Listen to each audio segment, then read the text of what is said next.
Dito ka magtingin. Tutukin mo dito guys, tutukin. Tutukin mo tingin-tingin ba yung straight na tingin? Tutok. Straight lang ba? Yan yung guys. Papakdol man. Papakdol. Yan. Yan yung guys. Papakdol man. Papakdol. Yan. Guys, mayroon na akong kuting nalalaman tungkol sa pagkikilay. Ito. Ang technique yan guys, pag magkikilay kayo, mag-trip pa yan ng kilay guys, dito ba? Dito sa ibabaw ng mata. Yan. Ano eh? Yan. If na haluan natin ng imbisa, kaya hindi ko masyadong kabisadong bisaya kasi bisaya ko. Yan. Yan. Tingnan nyo, tingnan. Paano mag-straight ng kilay? Dito ba? Center of the eyebrow, dito. Yung ibabaw sa ilong na dito, yan. Dito ka magtingin. Tutukin mo dito guys, tutukin. Tutukin mo tingin-tingin ba yung straight na tingin? Tutok. Straight lang ba? Yan yung guys. Papakdol man. Papakdol. Yan. Dito ba, yung tingin mo, focus dyan sa straight. O yan, ilong dito ba? Ilong straight yan. O, pero mababa man itong ilong. Hindi ka guys sa akin, mataas o. Yan. Dito ka focus. Magtingin ka dito. Tapos, isa-shadow mo ng eyes mo. Ibulit ka yung eyes mo yan. Binad mo eyes mo ba? Parang sa mirror ko. Yan. Pagtingin mo dito guys. Tapos parang intelligent eyes ba? Yung ganyan-ganyan, di ba? So, kaya dito, tingnan ko ganyan, okay? After mo na ganyan, oh. Kasi tutukin mo yung agtang mo yan, dito. Yan, pag ganyan, parang i-spread out yung eyes mo ba? Yung ganyan, pag ganyan ba? Ay, ganyan ba? O, ano yan, pakatag ba? Pakatag. Yan, dito ka, magtingin. Anak ganyan ba? Dito, para yung kilay mo, magtingnan mo na mabuti. Yan, di ba? Okay. Again, dito, para makita kung ano, pantay ba yan, andyan, o, ganyan dyan, o. Okay. Dito ka mag-focus kayo, tumingin guys, dito, o. Tapos, pag ganyan, pwede rin ang sukdin ng, pwede rin sukdin. Pwede na. Basta, kung alam mo lang mag-estimate yan, in, mata-mata ba? Yan, o, yan. Straight yan, ito, straight yan, o. Yan, straight yan, o, yan. Pwede na, di ba? O, straight yan, o, yan, straight. O. Kaso lang, ang ilong nga, guys, hindi lang straight.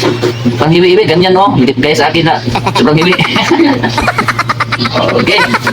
Sana po na mayroon kayong technique na galing sa akin ha. Basta ay beautification kayo or design. Yung design mo, disenyo yung kilay. Kanya dito ka mag-intro ka. Tanal. Tunga. Sintyo na yan, bahala lang. Basta tunga, bahala. Kahit basta yung boses mo, tunga. Intro pa yan. Saka, guys, mayroon lang kaibahan. Yung ilong niya mababa sa akin taas. So, taas ang katag. Maraming salamat, thank you. Guys, tingnan kayo dyan guys, tingnan kayo. Itong siblings na hindi magkalayo sa akin na pinagwapo ang mother. Magkapal ang bags. Sobrang kapal ang bags. Dito, lumipat sa likod. Ay, say Inglesan eh. O say Inglesan guys. Ay bro. Shading. Ay bro shading guys. To become beautiful like me. Hindi magkalayo sa akin na pinagwapo ang mother. Magkapal ang bags. Sobrang kapal ang bags. Nabarbar na buging-buging na ang ganda ng dimple. Bumaba ang dimple, parang ng kanal. Parang nadaanan ng baha. Yan, itong dimple ni Sandorman. Okay. Okay. Ayan.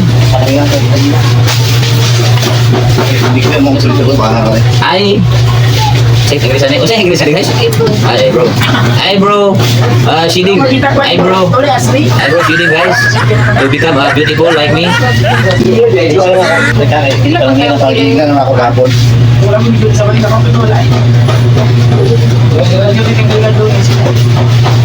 Tago deh, buat bismillah. Okay guys. Okay na ba ito guys? Tanaw bro, sama niya akong model oy.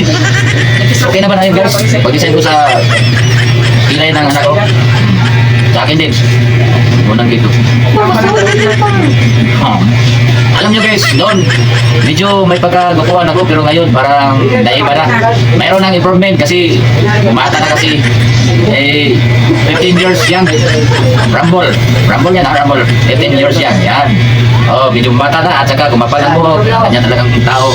Medyo many plus years to become a beautiful handsome. Di ba? Makikita, alam nyo, makikita nyo man sa actor na video ngayon na hindi masyadong gwapo at hindi masyadong video lang ganin ang mukha. Pero may mukha talaga. O, tingnan nyo ang anak ko. Ganda. O, ito ang bunga. At ito ang nalilibog ako guys. Di ba?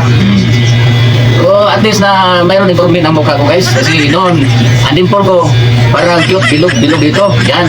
Pero ngayon, nag-improve na. Naging kanal na. Parang nadaanan ng baha. Tingnan nyo, elastic fish. Yan. Elastic fish yan. Pa-cute. Sanderman. Bye-bye. Thank you for watching.